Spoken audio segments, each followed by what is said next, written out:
Te busco, te procuro, ó Deus. No silêncio tu estás. Eu te busco, toda hora espero em ti. Revela-te a mim, conhecer-te eu quero mais. Declare isso ao Senhor nessa noite. Senhor, te quero ouvir tua voz. Senhor, te quero mais. Toque o Senhor nessa noite. Quero tocar-te, tua face eu quero ver. Senhor, te quero mais. Prosseguindo, para o alvo eu vou. Aleluia. A coroa conquistar. Vamos lutando em nome de Jesus. Vou lutando, nada pode me impedir. Eu vou te seguir, conhecer-te eu quero mais. Eu te quero, Senhor, te quero ouvir tua voz. Senhor, te quero mais. Quero tocar-te, tua face eu quero ver. Senhor, te quero mais. Declare, prosseguindo para o alvo. Prosseguindo para o alvo eu vou. A coroa conquistar.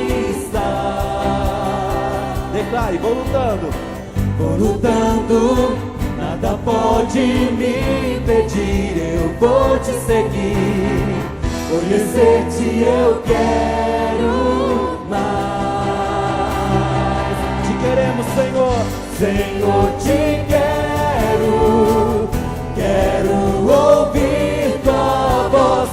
Senhor, te quero mais. Quero tocar-te, tua face eu quero ver. Senhor, te quero mais. Eu te quero, Senhor, te quero ouvir tua voz. Senhor, te quero mais. Quero tocar-te, tua face eu quero ver. Senhor, te quero mais. Amém. Boa noite, irmãos. Estou vindo de um culto abençoadíssimo, graças a Deus, muito feliz. Deus nos surpreende, eu sempre gosto de dizer o quanto Deus é bom em nos surpreender. Muito mais do que nós merecemos, mais do que esperamos. Deus abre as portas e a gente vê a mão dele fazendo coisas que nós não conseguimos fazer. Eu quero agradecer muito a Deus pela oportunidade de estar convosco nessa noite. E nós vamos meditar hoje sobre a vida de um homem chamado Simão. E a palavra que Deus colocou no meu coração para compartilhar com a nossa igreja lá no setor sul, né, parte da segunda igreja, é uma parte desse corpo aqui, foi sobre ajuda. E eu sempre penso em falar pedir a Deus que me oriente e me dê duas mensagens diferentes, mas nesse domingo Não me entendam como sendo assim, o pastor já pregou lá, vem pregar aqui de novo o mesmo sermão. Não, é porque realmente eu tenho o imenso prazer de compartilhar essa mensagem com vocês, uma mensagem que me ajudou muito, enquanto irmão em Cristo, servo de Deus, e eu tenho certeza que irá ajudar e irá abençoar a sua vida também nesta noite. Abra sua Bíblia no livro de Lucas, no capítulo 23, versículo 26. Lucas 23, versículo 26. E eu gostaria que toda a igreja lesse junto comigo. Lucas 23, versículo 26.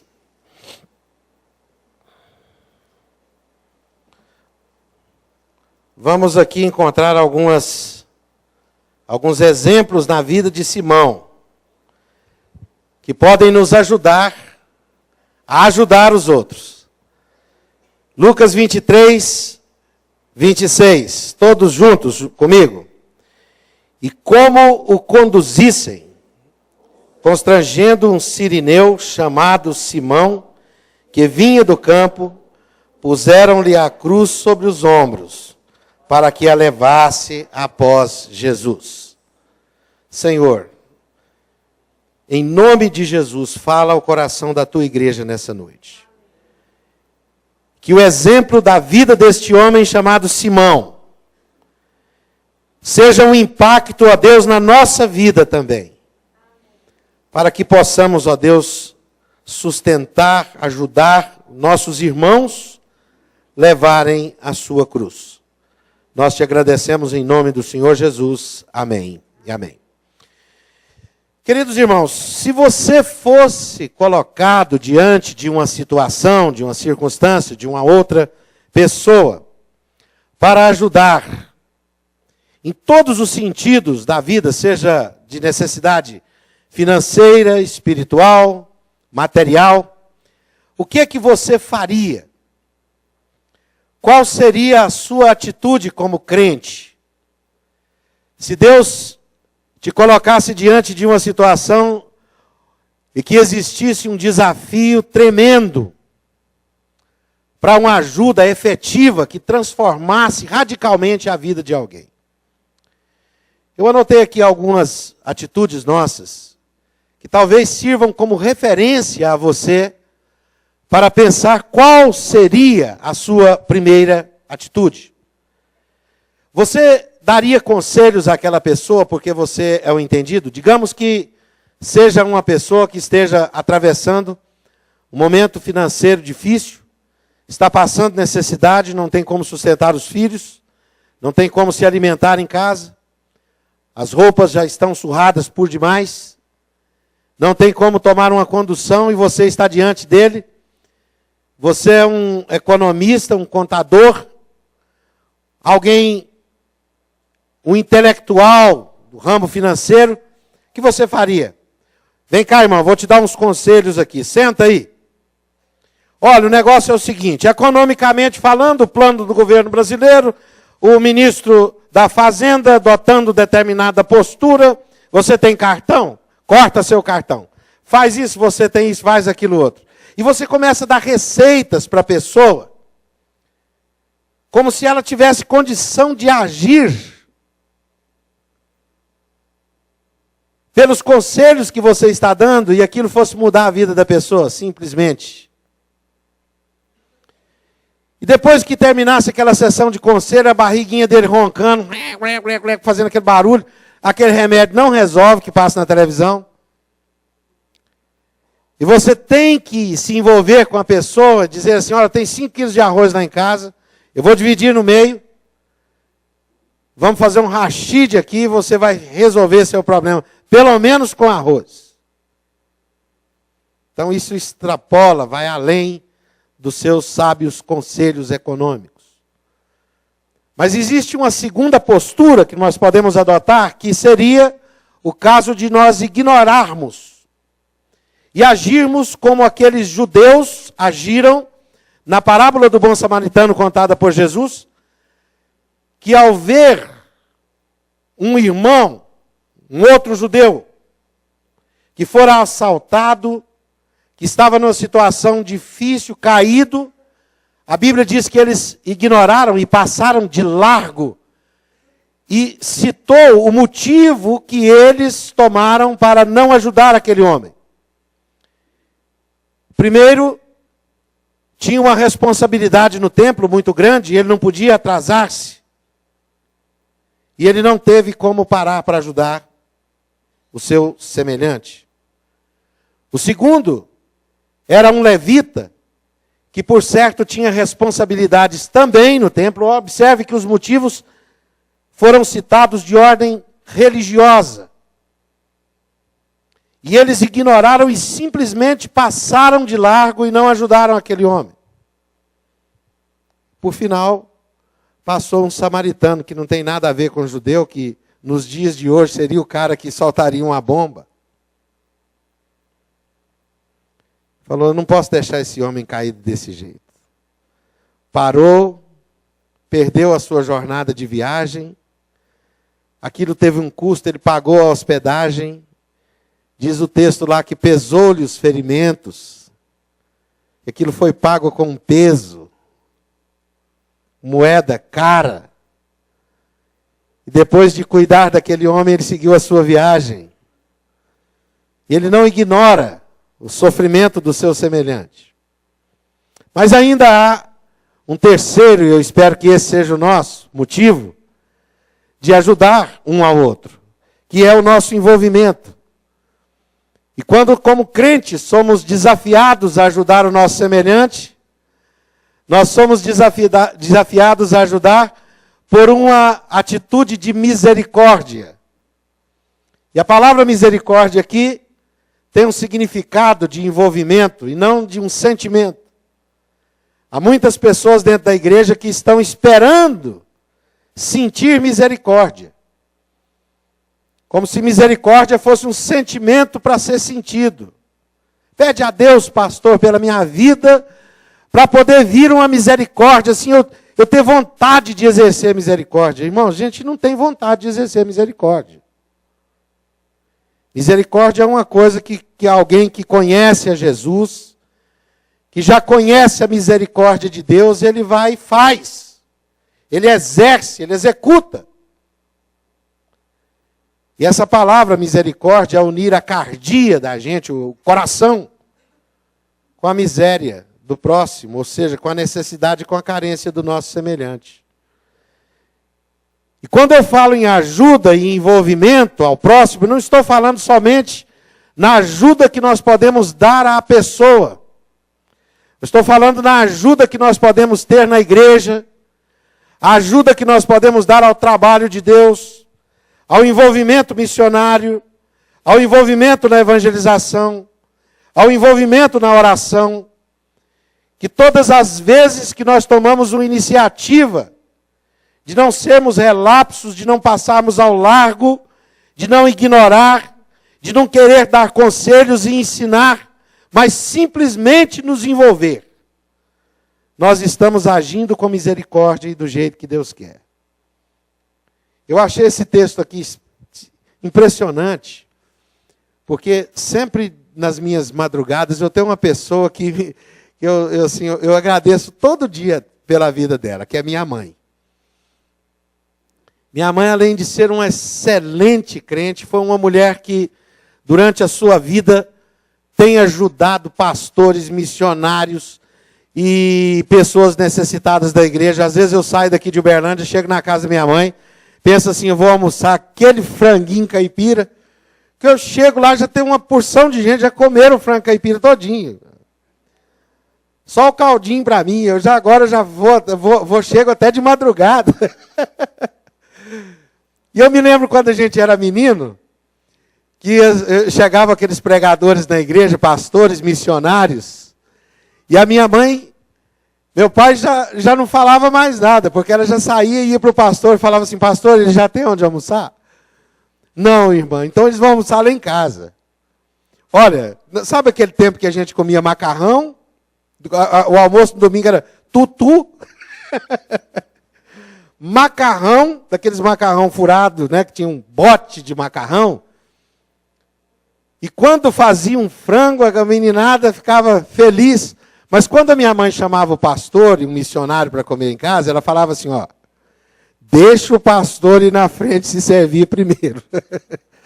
Então a gente que era menino já ficava tudo, puxa vida, mãe.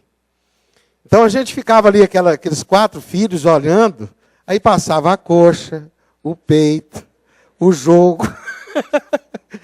Quando você ia na panela para se servir, um pescoço, uma asinha, né? Dorso, pezinho. Olha, irmãos, eu acho que essas lembranças fazem parte da vida de todos nós. E é uma pena que pessoas que ajudam, que unem o seu coração, estejam tão escassas hoje na igreja. E essa geração, como a minha mãe, que influenciou uma galera que está hoje aí pregando o Evangelho, eu peço a Deus e oro para que continue o Senhor levantando pessoas assim com o coração disposto a ajudar. Ser misericordioso. Trabalhar. A dizer, eis-me aqui. A envolver-se com as necessidades uns dos outros. E interessante, num dia desses, então, eu liguei para ela pela manhã e falei, mãe, a senhora tem orado por mim? Ela disse, tem, meu filho. E eu disse para ela assim, eu estou precisando tanto de ajuda.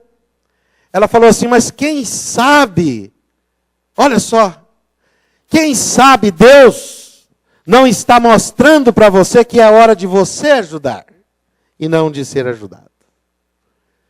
Ali bateu como se fosse um cruzado assim, daqueles ganchos, daqueles lutadores de boxe no queixo da gente. Você cai e não tem mais condição, senão render-se e dizer assim, é isso mesmo. E ela citou o exemplo deste homem que carregou a cruz de Jesus. Imediatamente depois daquela nossa conversa, então, eu falei assim, bom, então eu vou estudar a vida de Simão. Porque se é para que isso tenha alguma coisa a ver comigo, de uma ajuda pessoal, eu quero aprender com ele, para que eu possa ensinar também os meus irmãos. Então foi daí que nasceu essa palavra, desse jeito. E analisando a vida de Simão, ele era um homem como nós, sujeito natural de Cirene, uma cidade da costa norte da África, pai de Alexandre de Rufo. Nos outros textos de Mateus e Marcos, os nomes dos seus filhos é citado, só não é citado o nome da sua mulher, mas o apóstolo Paulo vai fazer menção a ela lá no livro de Romanos, no capítulo 16, quando se lembra que ela é uma mulher que o ajuda no ministério e tem sido uma mãe para ele. Reconhece Rufo ser ele um eleito do Senhor. Então esse Simão, que estava em Jerusalém, morava em Jerusalém, Cirineu, ele voltava do campo na sexta-feira, terminava os seus afazeres, não podia mais fazer nenhuma obra servil, não podia contaminar-se com nada que fosse abominável perante o Senhor, sangue, animais sufocados, morte. Ele não podia tocar em nada disso, cadáveres, porque ele estava pronto, já havia passado pelo processo expiatório do templo, estava pronto para celebrar a Páscoa do Senhor. Ele, a sua esposa e seus filhos. Retornando do campo, os soldados romanos, então, quando Jesus saía do pátio, depois de ter sido chicoteado, ordenou que ele carregasse a trave da cruz. E ele colocou aquela trave que já estava suja de sangue, porque nela o Senhor Jesus foi chicoteado por uma quarentena de açoites, passou pelo flagelo romano, colocou sobre os ombros e seguiu a via crucis levando aquela trave. e ouvindo Jesus pregar o tempo todo, subiram ao Calvário, onde ele entregou então aquele braço da cruz e Cristo foi crucificado. Simão, quando desceu, ele não estava mais apto para participar da cerimônia da Páscoa. Ele teve que voltar para casa e ele perdeu as festividades. Mas encontrou aquele que é maior do que a festa. E a atitude desse Simão me faz ver o quanto Deus nos leva a servir, a contribuir, a sermos bênçãos uns para os outros. Eu quero falar para vocês nessa noite sobre o preço da nossa ajuda ao próximo. Qual o primeiro preço desta ajuda que nós temos que pagar? O primeiro indicativo dessa vida de Simão é que ele tem um envolvimento com o próximo, com Cristo, em carregar a cruz contra a sua própria vontade. Deixe-me dizer uma coisa, irmãos.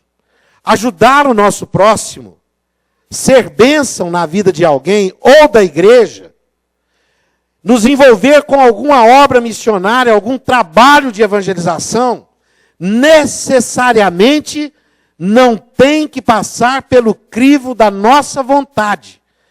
Se nós estamos com vontade. Uma das coisas que eu tenho visto como pastor é que a maioria dos crentes, quando querem ajudar, eles dizem assim: pastor, ora para Deus fazer com que eu tenha vontade. Meu querido, minha querida, a nossa vontade, ela luta contra Deus o tempo inteiro. A vontade do Senhor, soberana, bonita, linda, preciosa. Os nossos interesses vão de encontro constantemente aos interesses de Deus. Tanto que na nossa oração, mesmo naquilo que nós julgamos que estamos corretos demais ao orarmos, nós ainda assim temos que dizer: seja feito a tua vontade. A palavra do Senhor nos diz que mesmo na nossa oração, por não sabermos orar como convém, o Espírito Santo intercede por nós com gemidos inexprimíveis. Porque a nossa vontade luta constantemente contra a vontade de Deus. Deixa eu dizer uma coisa para você, querido. Quando a gente vai ajudar o próximo, a gente não tem que ter vontade de ajudar. A gente tem que ajudar, às vezes, contra a nossa vontade. Por uma atitude de misericórdia. Por um dever cristão. Pela nossa vida, pelo nosso testemunho de crentes. De ajudar. O que me chama a atenção aqui é que a soberania de Deus é tamanha na vida de Simão, que ele, ao aproximar-se daquela cena onde Jesus está sendo conduzido para o Calvário, contrário à sua vontade, soberanamente, Deus faz com que aqueles soldados digam o seguinte: pega aquele homem ali, manda ele carregar a cruz. Vê se um judeu queria carregar algum tipo de coisa como a maldição do Calvário. Um dia antes da Páscoa, na frente da sua família, ser humilhado pela via dolorosa, pagar o custo da vergonha, do constrangimento, do escárnio de seguir Jesus. Porque para Deus, quando a gente quer ajudar, não existe custo zero. É necessário abrir mão do tempo, dos nossos preconceitos, dos valores que nós muitas vezes formulamos e dizemos que aquilo ali é intocável, não pode ser mudado. E a gente tem que abrir mão. E contrário à nossa vontade, contrário à nossa natureza, Deus nos conduz soberanamente, como fez na vida de Simão.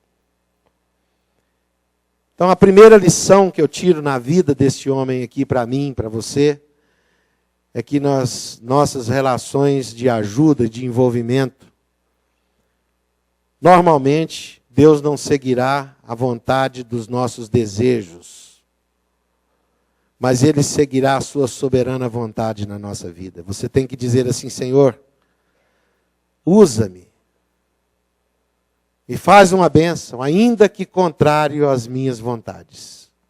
Mas eu quero ser uma bênção em ajudar o meu próximo. Segunda lição impressionante na vida de Simão é que quando a gente começa a ajudar os outros, nós começamos a aprender as coisas de Deus com mais autenticidade. Eu imagino aquele homem ouvindo o discurso de Jesus e um sermão doloroso, duro de ouvir. Engraçado que o sermão que Jesus Cristo prega quando vai para o Calvário é dizendo para que eles tenham cuidado uns com os outros. Orem pela vida de vocês. Peçam a Deus por vocês. Porque dias virão que se dirá bem-aventurados as estéreis, que não amamentaram.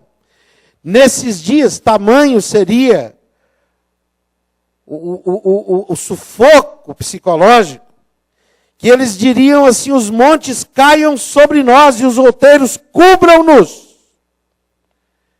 Porque se vocês estão vendo que eles estão fazendo isso em lenho verde, o que é que eles não farão em lenho seco?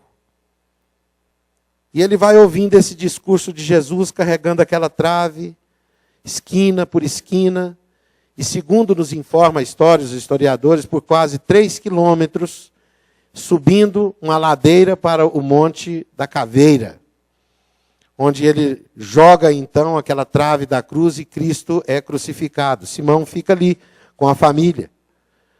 Mas durante esse percurso ele ouviu esse sermão.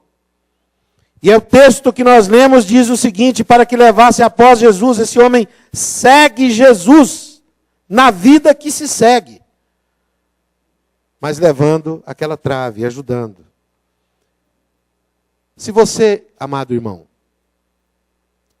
como nós estamos vendo hoje que a igreja do Senhor Jesus em muitos lugares tem sido aquela igreja mais contemplativa, de pouco envolvimento, que ao invés de seguir a Cristo levando a sua cruz e ajudando a levar a cruz uns dos outros, antes de mais nada tem sido aquela que quer que Cristo leve a cruz para a gente.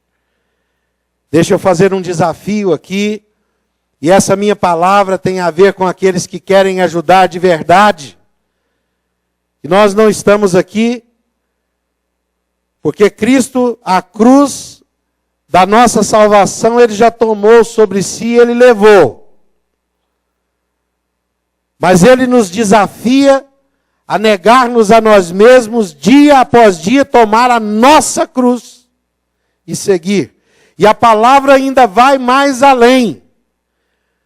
Quando diz assim que levai as cargas uns dos outros, porque assim cumprireis a lei de Cristo. Então existem coisas na nossa vida que nós temos que abrir mão, nós temos que investir, que tem custo, que tem esforço, que tem lágrimas, que não é fácil, que é difícil.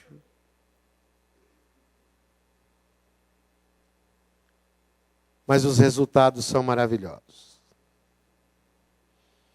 Queria desafiar a você, nessa noite, a agir como Simão, não só contrariando a sua vontade, mas no seu dia a dia de seguir Jesus, que você fosse desafiado a ajudar alguém.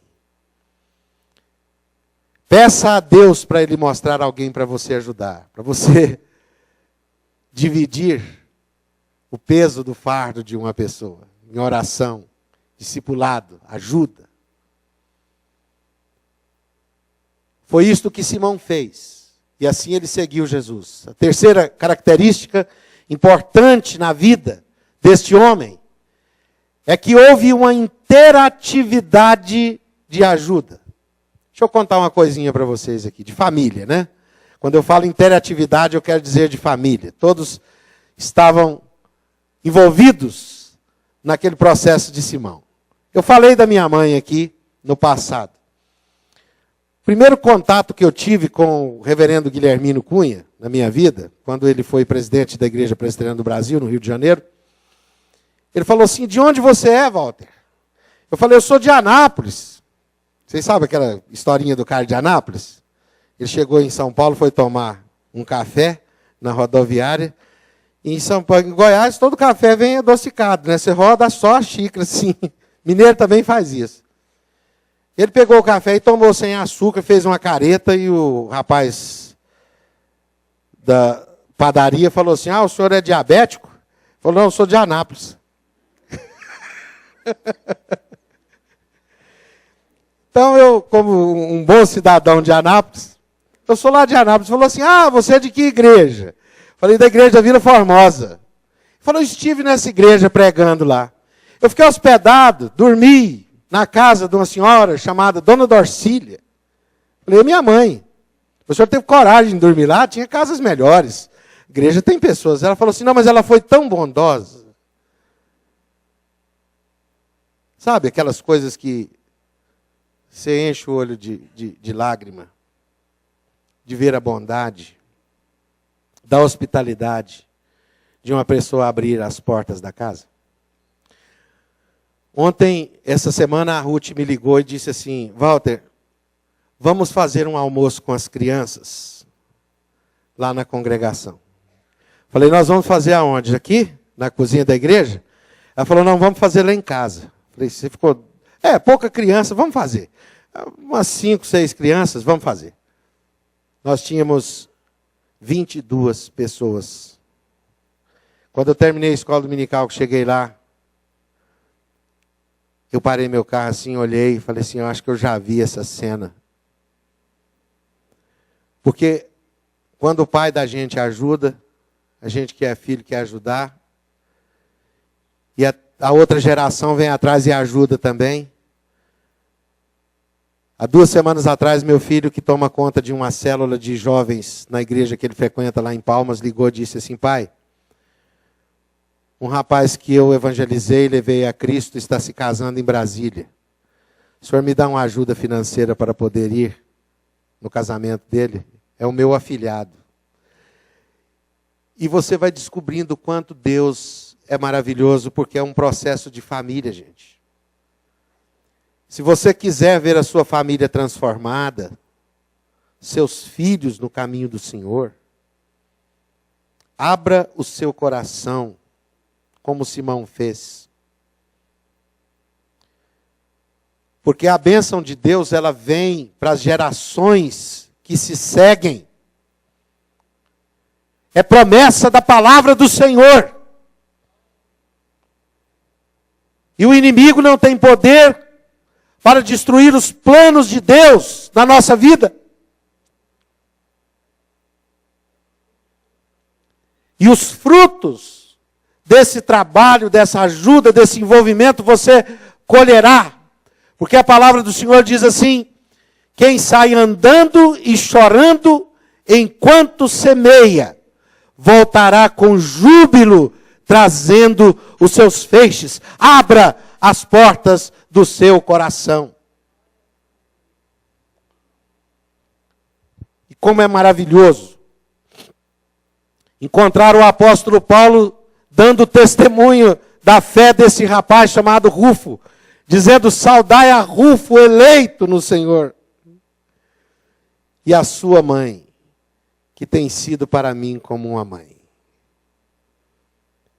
Quando nós lemos as promessas da palavra de Deus no livro de Atos, que diz assim: porque essa bênção é para vós, é para os vossos filhos, para os filhos dos vossos filhos, para todos que estão longe e para quantos o Senhor chamar. Não perca a sua esperança. Não perca a sua confiança no poder de Deus na vida dos seus filhos. Em último lugar, a vida desse homem indica que para que nós ajudemos uns aos outros, nós precisamos aprender as perdas necessárias. Que quando a gente perde, na verdade a gente está ganhando. E quando alguém disser para você assim, perdeu, você diga assim, glória a Deus. Porque você está ganhando.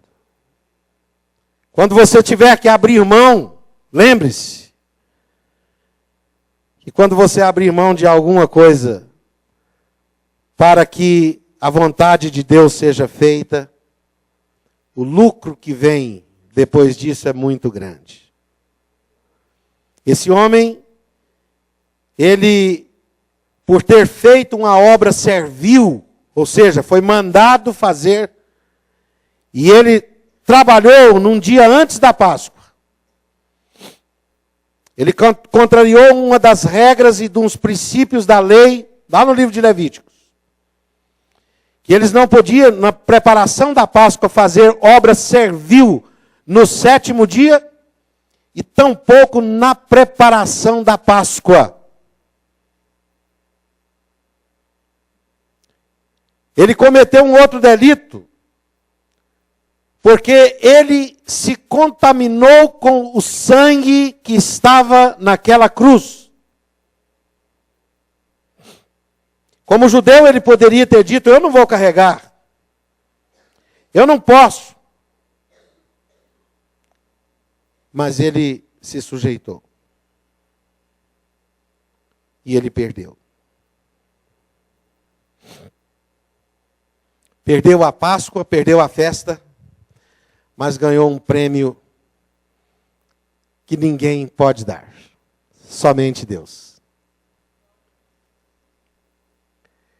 E talvez, meu amado irmão, irmã, amigo, que você está ouvindo, que ainda não tomou uma decisão de envolver-se com Cristo, porque na soma das coisas que você está contando de perdas na sua vida, são tantas. E você vai fazendo as contas e diz, não, mas se eu fizer isso aqui, eu vou perder aqui. Não, mas se eu for para a igreja dia tal, eu vou perder um negócio, vou perder uma viagem, vou perder isso. Se eu me envolver com esse trabalho da igreja, eu vou perder mais isso, vou perder mais isso. Deixa eu te dizer uma coisa. O que é que você quer ganhar? A pergunta não é o que você quer perder.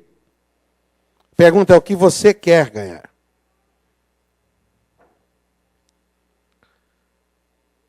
Você está pronto para dizer assim, Senhor, eu vou abrir mão. Existem coisas na minha vida que são necessárias que eu as perca para poder ganhar. Eu preciso abrir mão disso, daquilo outro, daquele... Você está disposto? Deus tem coisas grandiosas a fazer na sua vida. Bênçãos que estão preparadas, que podem ser derramadas sobre você, pela sua postura diante de Deus. Então, façamos como Simão. Vamos nos envolver com a ajuda. Vamos agradecer a Deus porque nós temos a quem ajudar. Podemos abrir a porta do nosso lar.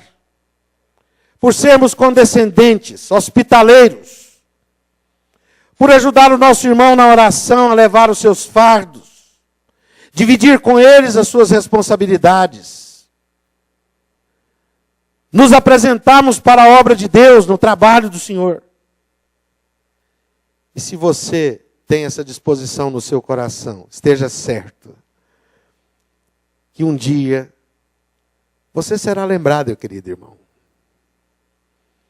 Quantos nomes são omitidos na história?